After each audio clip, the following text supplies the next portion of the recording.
I've been unfaithful to my wife with a friend for the past 2 months. My wife has also been spending a lot of time with Helen, her sister. Before that, we saw Helen and her husband once every 3 months or so. Now it's become weekly. Helen uses the time we spend together to complain about her husband, and the things he messed up made me think about what my wife was saying about me. Needle and thread aren't tools I usually use. My mom used them because she sewed quilts when I was a kid, and thought it was good for me to learn too, even though I was a boy.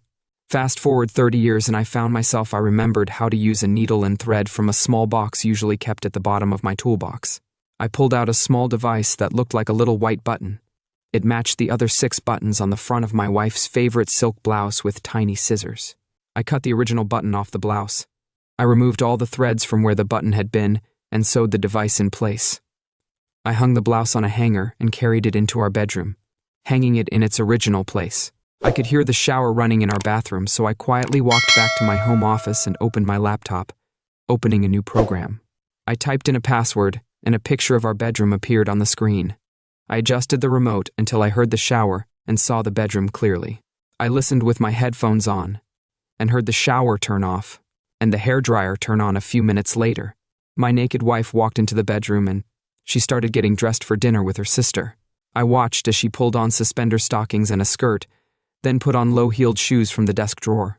She pulled out a satin bra and started to put it on, stopping to apply a little perfume to each breast before putting the bra on. She put on a silk blouse. If she'd noticed the replace button, it would only have been when she'd touched it with her fingers. She didn't notice anything. She wasn't wearing any underwear. Watching her, I wondered why she'd put perfume on her breasts. The desire to find out what she and Helen had been talking about led me to learn more about my wife than I'd ever known before. Once she'd buttoned her blouse, she sat down at the dressing table and started doing her face and hair. I watched the camera in the buttonhole and saw everything when she was ready. She looked at her watch, pulled a cell phone out of her purse and dialed a speed dial number. She dialed a new speed dial number and said, "Remember, you don't answer the phone at home until I call your cell phone." She tossed the phone in her purse and stood up. I pressed a few keys in iTunes, and Dave Breck appeared on the screen. Lisa walked into my office and kissed me on the cheek. I took off my headphones and asked, "When are you coming back?" 30. "We've all got to work tomorrow, so don't wait up for me, okay? Say hi to Helen for me, will you?" She nodded and waved as she left the house. I turned on the monitoring program again. She turned on the radio in the car and hummed along to songs until she was almost at the beach. She parked and pulled her cell phone out of her purse. I watched as she turned it on vibrate and tossed it back in. If I hadn't had a feeling she was up to something, it would have been pretty funny. I wanted to turn off the computer and not know what she was doing there, but I couldn't stop watching. She got out of the car and headed toward the restaurant on the edge of the pier, which we'd never been to. She didn't go inside, but stood in the shadows from where she could watch the front doors. I looked at my watch. 7. It's 5. 8 p.m. It's 7:58. I saw something on the screen and looked again. A man was coming out of the restaurant. He looked around and went straight for Lisa. When he was about 10 feet away from me, I took a picture of him and started recording. "Is everything okay?" he asked. They both looked around, and seeing that they couldn't be seen, they kissed. They walked out onto the pier, talking as they went. I adjusted the volume. "Do you have a plan?" Lisa asked. "I think I do," he replied. "The last time I saw Pete was a month ago. I weigh 190 today. I'm at 180 when it's 170. I'll have lunch with him and tell him." "I have cancer," she said, turning to face him. "It's not dangerous." I could hear the worry in his voice. "No," she replied. "When I dial 160, he'll ask if there's anything you can do for me. I joke that might let me sleep with you," she continued. "But if he goes for it, we're free. Once he lets me have you," she added, "he'll have given permission, and that's the end of it. I think he'll allow it. He's very kind." They stopped in an almost dark part of the pier and kissed his hands, unbuttoned his blouse and moved the camera so I could no longer see what he was doing.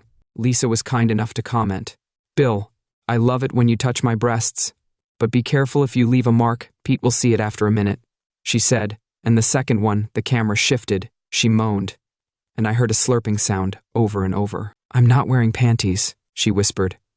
"Bill, easy, we'll get a room somewhere. Next week, can you take the afternoon off? We could go somewhere nice and secluded and use the bed." Bill suggested Tuesday. "I can take Tuesday afternoon off, Then we'll have a couple of hours and we can make nice again. They heard a noise, and Bill put her down and turned away from the noise. Lisa stood next to the Bill, checked his watch, and started buttoning his blouse. My wife said, "You need to be taken care of," and she did. She buttoned her bra and blouse again, and they walked back towards the restaurant. Bill turned left and disappeared, and she walked past the restaurant and got into her car on the way home. She chewed and swallowed 6 mints when she turned onto Washington Avenue. I turned off my computer and went to bed, and she came in and undressed in the bathroom. I heard the water running in the sink, and then the toilet flush. She came to bed wearing my t-shirt. I pretended to sleep until she got into bed. Then I woke up and asked how Helen was. "She's fine. I think she's mad at Gordon, but she didn't want to talk about it, which is unusual. Angry at Gordon is all she talks about." She kissed me, rolled over. I fell asleep on her other side. I was so shocked that she'd kissed me after Bill that I almost threw up. I lay awake for over an hour thinking about it. When I woke up, Lisa had already showered and dressed for work. I'd completed my ritual and was ready for the time we'd walk out. I kept the door open with Lisa throughout the day when I wasn't at work. I thought about my wife and my best friend, who supported me at our wedding. I needed a plan. I needed to know why they were doing this to me. Had I been such a bad friend or a bad husband? Did I deserve this? At lunch, I sat with 6 other guys, most of them around my age. I told them I had been loaned to tape and the show was about a guy who found out his wife was cheating. The guy in the movie took his wife to a psychologist, and by the end of the show, they seemed to be fine. This opened up the discussion, and I learned things about the guys I'd worked with for 10 years that I didn't know. I was already married to Beth. Once John Kingsley said, 3 years later, I found out she'd been doing her boss for 5 years. The whole time we knew each other, she was making love to her boss. We never went to counseling. I found out on Wednesday, and I'd already moved out by the weekend. He'd been married to Alice for it had been 5 years, but the pain was still fresh and alive in his voice. Sitting across from him was Louise, the oldest on our team. He was 42. If she agreed to be faithful when you got married, the first time you have sex with another person, you're no longer married. All bets are off. It's like sports. When the ball leaves the court, it's over. You're going to divorce her, kick her out. He looked up again and said, "Why do I need a piece of paper? Or she wants a divorce. She can pay for it." I left the day after I found out. If a woman is involved with someone else, you won't see me here. I'll be gone. Hank spoke up, saying that the church tells us to deal with it. They talk about forgiveness. But don't you want to know why? Does knowing the temperature of the ice change the way it feels? Louis asked. I nodded. Bob Thomas stood up. Lunch is over. He said, we all went back to work. I wondered who cares why Lisa is making love to Bill. If a pipe in my house is clogged, I don't care why. I just want it fixed. If there's a fire in the house, do I take the time to find out why? I just want the fire to go out. I languished for a while, then I called Lisa's sister. I called her at work and she answered professionally. When she found out it was me, her voice changed to a friendlier tone. Helen, I need your help. Lisa's birthday is coming up, and I want to make it special. Why don't we sit down and work something out? I feel like I need help. I will. When can you be free? Tuesday afternoon would be good. I knew Lisa would be busy, but I'd like to get together. Where shall we meet? Any good restaurant near where? You work in a bright, well-lit restaurant with good food. I like the sound of that. How about we meet on the beach? The restaurant is actually on the beach where the chairs are in the sand. That's great. I'll write it down. Don't write down lunch with Pete. If Lisa sees it, she'll find out and ruin the surprise. I'll put lunch with Sandy. She told me what her husband was up to. They'd been together for 2 years longer than we had. He'd messed up so many things that I was amazed how that man could walk across the room. Yet Helen stayed. I could see that something was keeping her in a relationship that clearly wasn't working. I offered to work on Saturday and Sunday. I took care of the housework in the back of my mind. I knew the house would soon be on the market. Lisa tried to talk me into going to the movie on Sunday night. She wanted us to have dinner and go to a movie about an hour and a half away from the house. The same movie was playing at a theater less than 15 minutes away. When she told me what restaurant she wanted to go to, I knew it would cost at least $30 for the main course and wine and dessert would be extra. I asked if she was paying or if I was. She said we could stay home and watch something on cable. We stayed home and watched a movie on cable. It was called Breaking Up. When it was over, I asked why they got married. They were acting like two married people fighting. She said that men don't know how to listen. She said it with a tone and body language that said what she said was more than an opinion, it was a fact. She said that otherwise there would be 80% of the world's women of the wrong orientation. She asked, "Would you want to remarry me?" She stopped. She was holding two empty Diet Coke cans and an empty popcorn bowl and heading for the kitchen.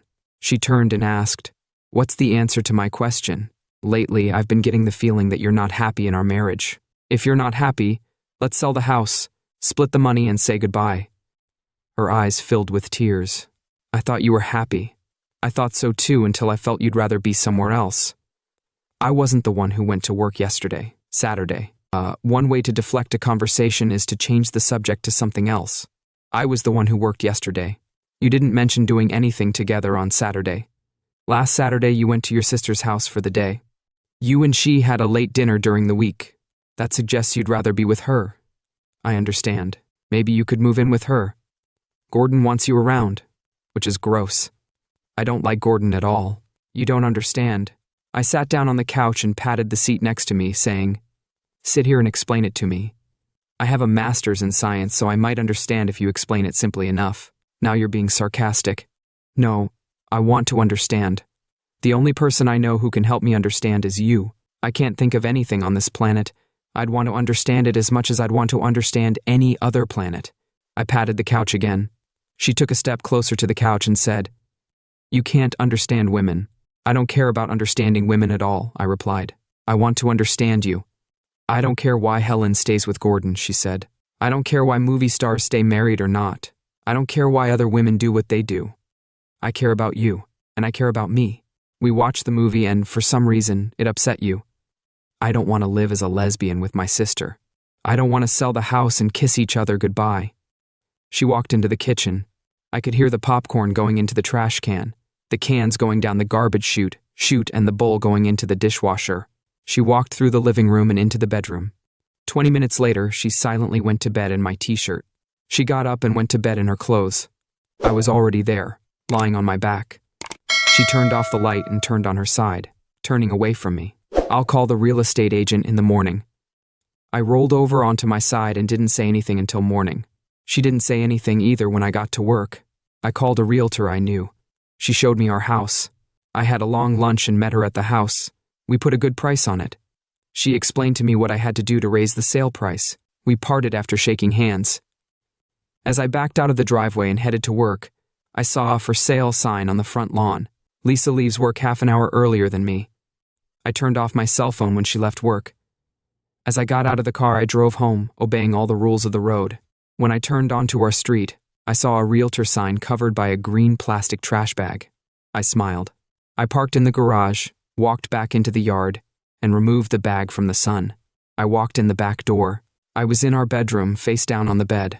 I walked into the bathroom, closed the door, and took a leak. I blushed, washed my hands, and opened the door. Lisa was sitting on the edge of the bed on my side. I kept walking when I got to the door. She said, "I want to live with you. I don't believe you." I kept walking into the kitchen. I had a Diet Coke and a small package of cookies in the living room. I sat on the couch and turned on the news. I never watched the news. Lisa came in and sat on the other end of the couch. 2 minutes passed with only noise coming from the TV. She asked, "Can we talk?" She wanted to know why I didn't want to sell the house. She also wanted to know why I didn't want to kiss her. "Goodbye. Who do you want to kiss?" I asked, turning to face her. I noticed her complexion changed for a moment before she pulled herself together and said, "No one. Okay. I'll leave it at that for now.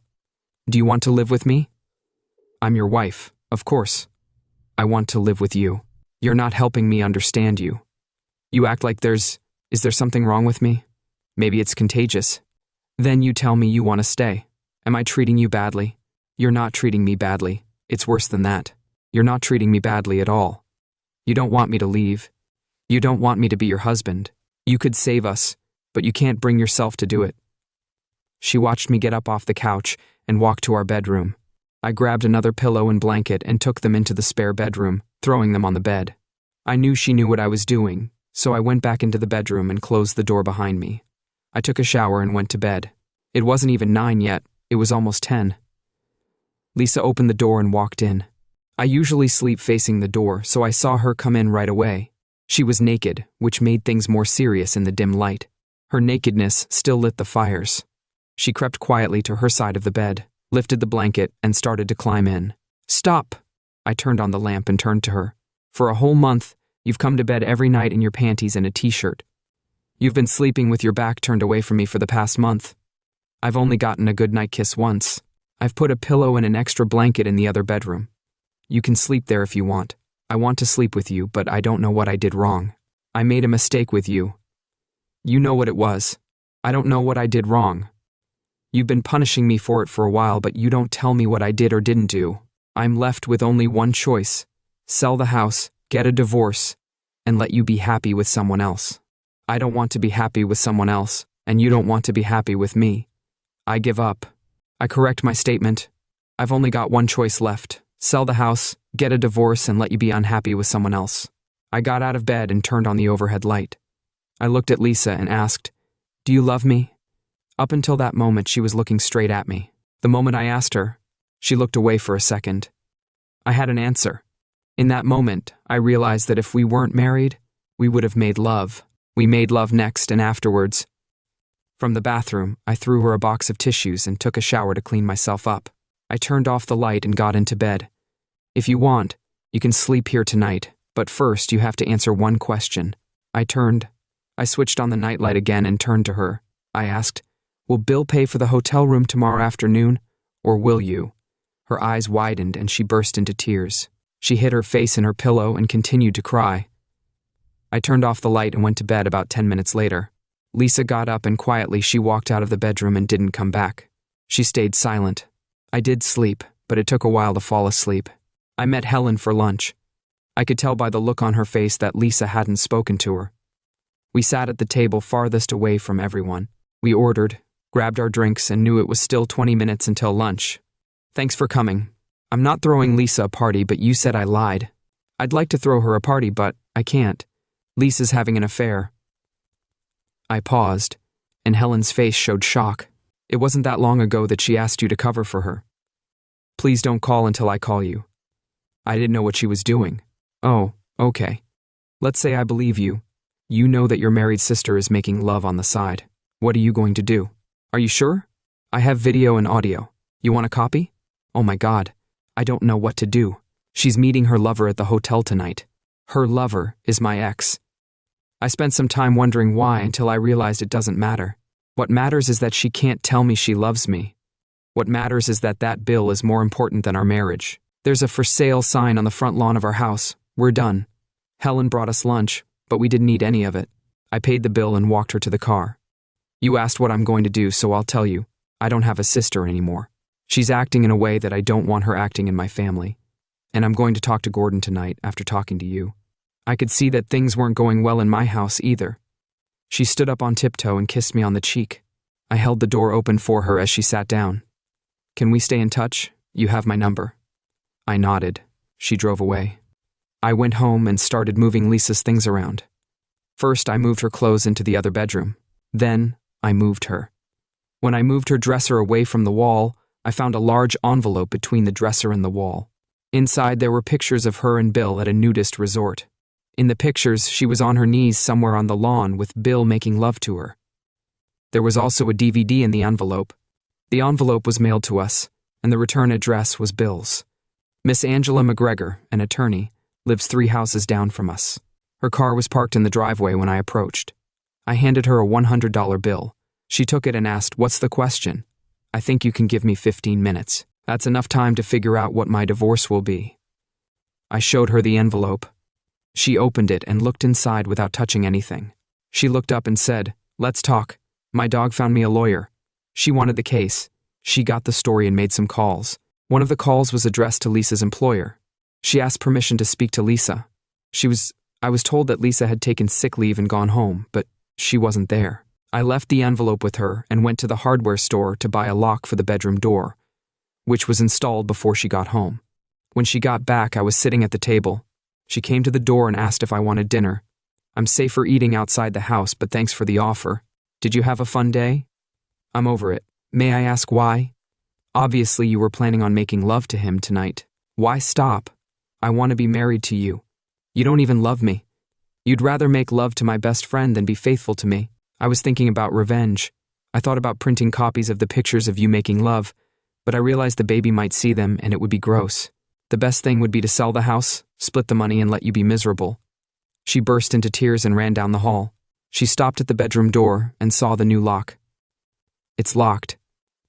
She said she didn't say that to me. She just said that all your stuff is in the other bedroom. You moved while you were with Bill. I heard the door to the other bedroom close and never saw her again that night. On Wednesday at work, Louis asked why I missed yesterday. I had started a lawsuit with my soon-to-be ex-wife. I wonder if we talked about it last week. Stop guessing. I got her. We're done. End of story. As we sat at lunch, my cell phone rang. She was served 10 minutes later. The phone rang again. I looked up, expecting it to be Lisa. It was Helen.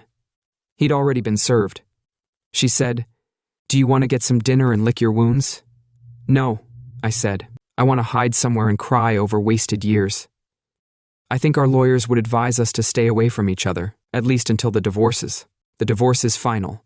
She says we'll be free on Thanksgiving, so let's go on a cruise for Christmas." She laughed. "Are you serious? You have 6 months to make a decision. Until then, take care of yourself." Gordon took the news hard the day after he was served. He took all the cash the at the moment gave him and stopped at a convenience store, where he bought enough Jack Daniels to give him and his 3 new friends alcohol poisoning. He made it to the hospital alive, but he didn't live to see the divorce. Left Helen a widow just 3 days before their anniversary. On the day Lisa was served, she called at work.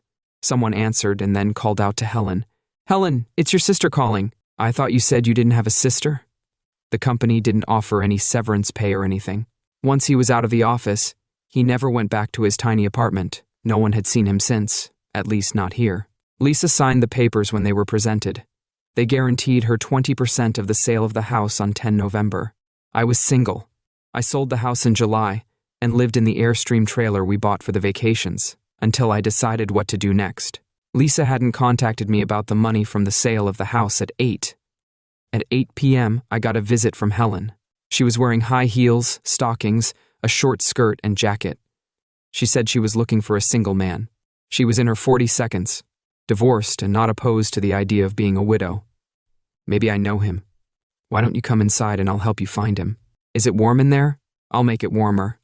My hand helped her up the steps, and she stood in the middle of my little living room and dining area. I went into the room and kitchen and helped her take off her jacket. I noticed she wasn't wearing a blouse or bra.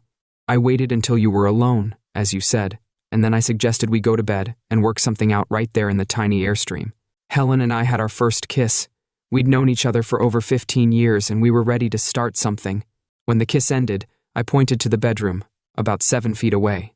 She opened the fridge in 3 seconds, took a quick look around, grabbed a jacket and put it on. She took my hand and said, "Let's go. We're going to my house. I have everything we could possibly need." She was right. The end. Subscribe to my channel. Thanks, but